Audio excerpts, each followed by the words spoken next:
ಆ ತಾಯಿ ಆದಿಪರಾಶಕ್ತಿ ಮಹಿಮೆ ಎಷ್ಟು ಹೇಳಿದ್ರೂ ಕಮ್ಮಿನೇ. ಇಡೀ ಸೃಷ್ಟಿಗೆ ಮೂಲ ಆ ತಾಯಿನೇ.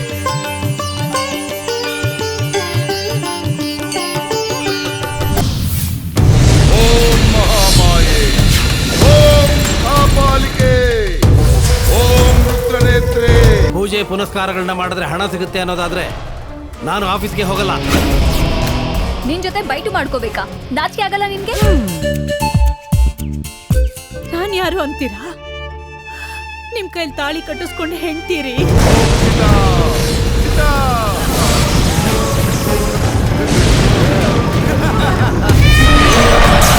ಇಲ್ಲೇನೋ ಆಘಾತ ಆಗ್ತಿದೆ. ಮನುಷ್ಯ ಮಾತ್ರರಿಂದ ಇದು ಸಾಧ್ಯ ಇಲ್ಲ. ಬೆಳ್ಳಿ ಬೆಳಕಾರತಿಯು ನಿಮಿಷಾಂಬೆ